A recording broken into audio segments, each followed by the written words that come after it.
Hello there. I'm so glad you're joining me today because, as I said in the title, it's been quite a weird week. And what we're going to do is sort of break it apart and explore what I actually mean by a weird week. So, hello, good morning, good afternoon, good evening, whenever you find this. I'm so glad that you're watching it.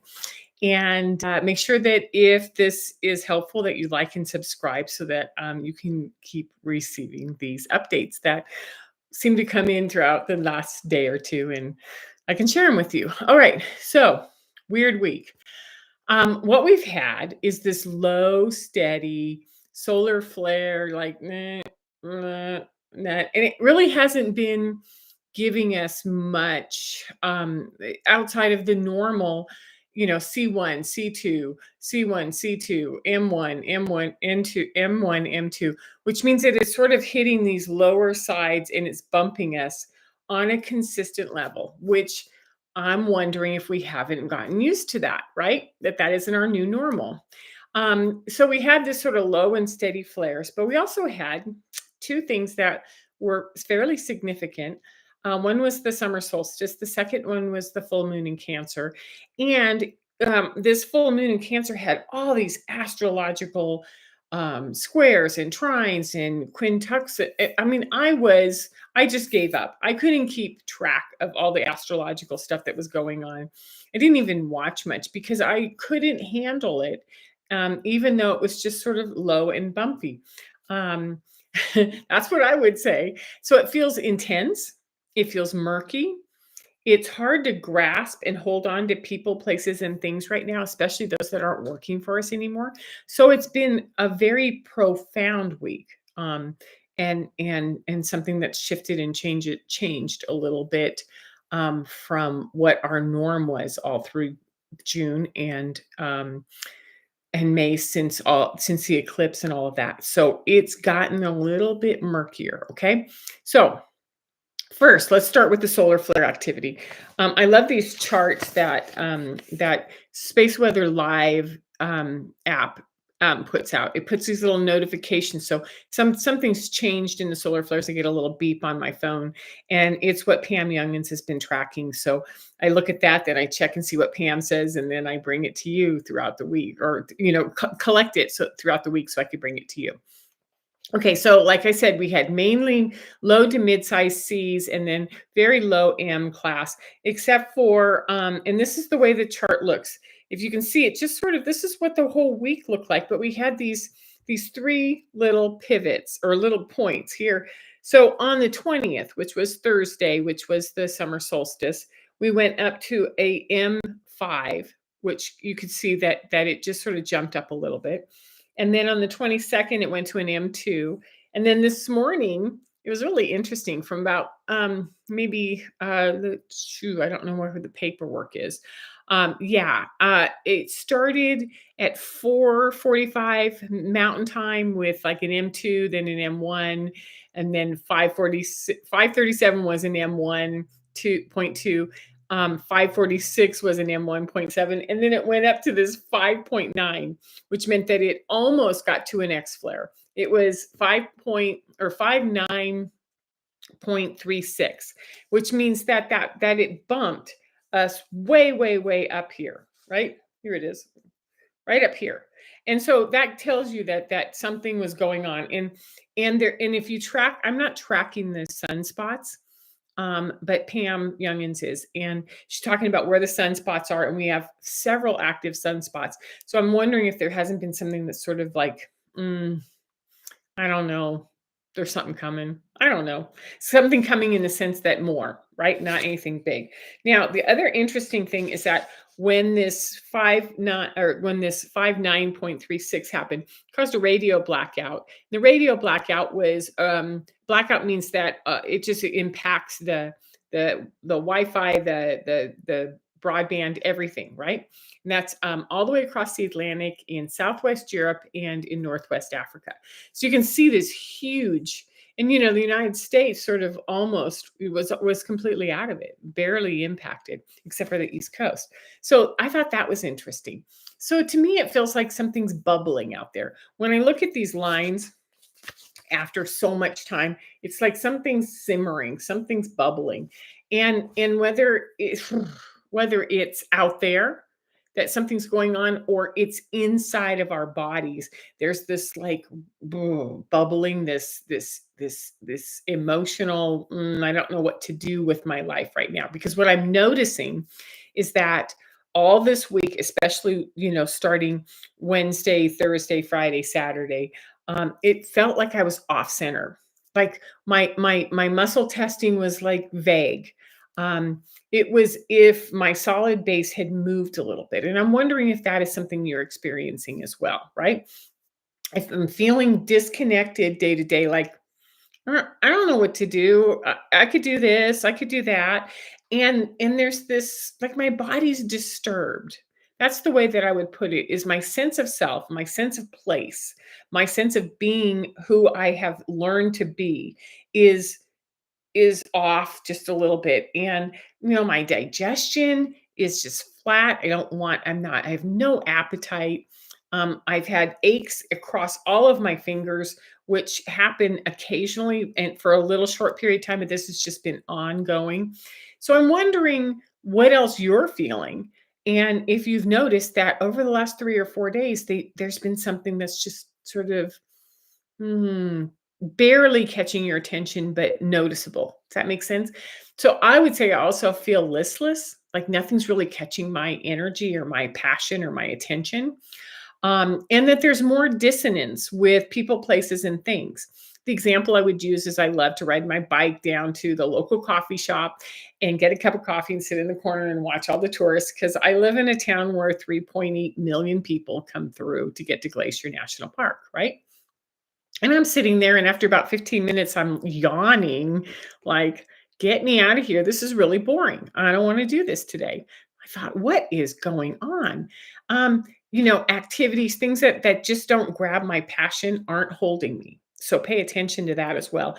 Yet I had a dear friend from all my years in Bend, Oregon, come, and I got to spend Friday and Saturday hanging out with her. And I noticed that there's a lot of resonance in that relationship, and that had my full attention and my passion. So it was almost like some people are really in and moving with you, and the rest of it's just sort of nah. I can't find it. It doesn't work, right?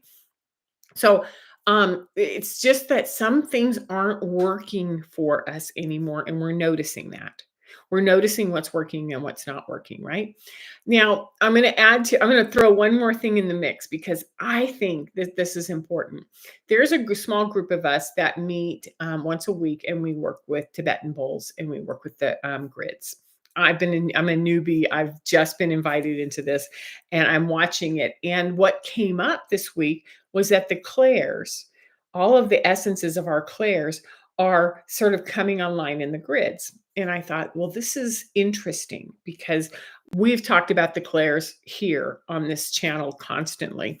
And the fact that they might actually be impacting us on a global level is something interesting, right? Because when the clairs come online, it means that the whole population is going to start experiencing, right? What does it feel like to become aware of energy on an invisible level, or to have things starting to talk to you, or things that you're noticing, or smells, or senses, right? And we're going to go through that give us immediate feedback. It means that our senses are going to start paralleling or aligning with the changes that our internal bodies have been making. Our internal energy systems have been upgrading and aligning to. It's that our senses are starting to inform us, right?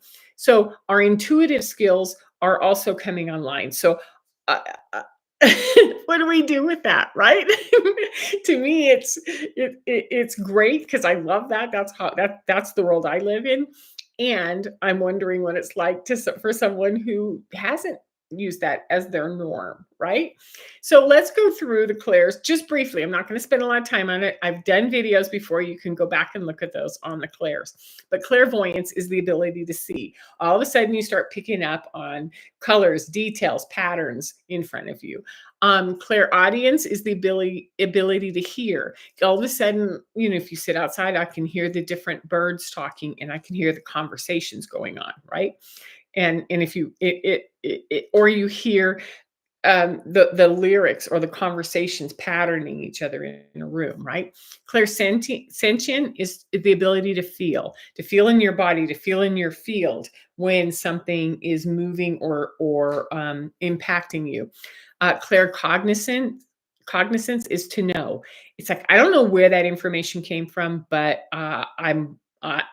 this is what dropped in, and this is what I know, right? So this is where our intelligences, our wisdom start to come up through our body. And we, through perception, through sensations, through observations, right? Now there's two more that I added thanks to this wonderful young man who's been talking to me about his clairs.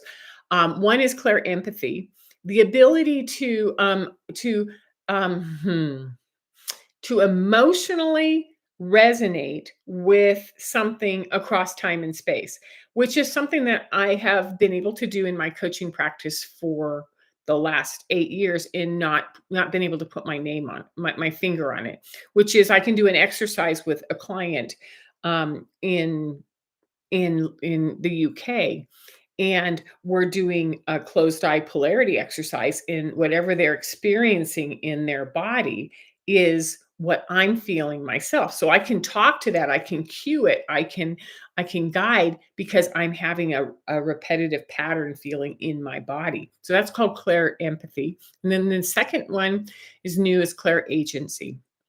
And clair agency is when you can touch someone or touch something and you get flashes of insight and information. It's very much of a psychic skill. So if these clairs are coming online over the next week or two, or over the end of June into July, I would love to hear from you in the comments as to what you're noticing, what those might be, because this is kind of what I would say very profound skills. We've explored, you know, that this is a weird, open, floaty kind of week, and that some of the symptoms are the same, and some of them are bigger, and some of them are longer, and some of them are just brand new dissonances. So I have 5 tips for you on what to do when we're in this energy, right? So number 1, focus on your field. If you don't know what your field is, go find out. If you know what your field is, focus on it. What's that 3 feet in front, around, above, below me? What is my energetic field, my torus, really picking up on right now? So what is your space, and where do you begin and where do you end, and what has your attention, and what's coming in and rattling you? Is it that it's flat because you're trying to do the same old things, or is it getting excited because you're involved with something new? Notice what happens with the outer world and what your inner world does. So the first one is pay attention to your field. Start to cultivate your full awareness of your field. Number 2, stay in that observer mode, right? What are you seeing, hearing, feeling, noticing about the world that you're in? What is aligning, what does not? Because what we're doing is the observers go, it's one thing to say something's off. It's another thing to say, oh, when I'm with this person, I'm off. When I'm eating this food, I'm off. When I am in this place, which I've always loved to go, it doesn't feel right anymore. It's off. So we don't unpack the stories or the whys. We just go like, oh, this is interesting. This coffee shop no longer fulfills the energy that I used to resonate with, and it's changed. What do I do now? Okay. So stay in your observer, number 2. Number 3, go quiet. Go absolutely quiet, because and I have a couple of cards, when you go quiet, you can pick up on everything around you, right? When you go quiet, you can let go of the stories. And so this would be fire, the spark, how you connect with things. This is emotions. How do you just go inside and let go of the old stories, right? When you go quiet mentally, you stop picking up on all the big picture and you just focus on what's in front of you, right? When you go quiet, I love these two cards on this one. When you go quiet, you sort of stay present into where do I go? What step do I take now? What do I need to do? Or I'm just completely in the moment. So these are the physical cards. This is the emotional card. These are the fire card, the spiritual card, and this is the mental card. And what happens when we're feeling dissonance is that we can feel some of the fractures, right? Instead of some of the alliances, right? With fire, with the other thing is that this is what stress can look like when you're just not paying attention to your field and you don't even know what's going on, right? So when we have these emotions going on, we can also get really confused. I love this card. This is a 7 of Cups. It's like I can't tell if that's you or it's me or what's going on, and I'm a confused mess, right? And the other thing here is that when we have these mental challenges, is that we can start to feel all of the burdens that we're carrying for somebody else. This is you, right? And you've been catering to a spouse, a parent, a boss, a child for a long time. And you're like, I don't think I want to do this anymore, right? And when we're in this physical moment, we get to decide, am I going to open the door and go out there and explore it? Or am I going to stay in where it's safe, where it's within a structure that makes sense to me? So go quiet, expand into that and breathe. Because what we're doing is we're learning how to have courage. We're learning how to just grow into and become this whole field where we're picking up on everything, and we're open, and we're receptive, and we're responding. Okay.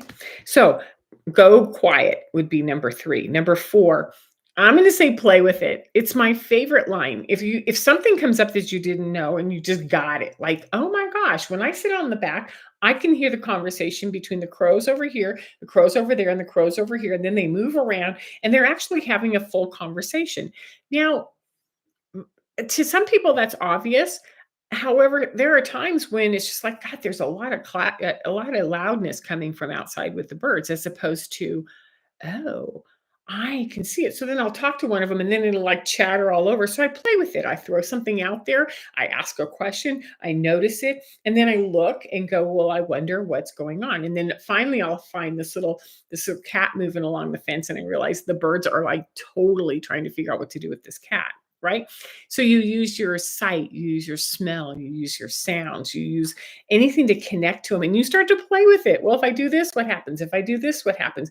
And so we start to move in our field in a much more embodied, playful way, and see how that works for you. Make sense? I think so. It's been really fun. Okay, number 5.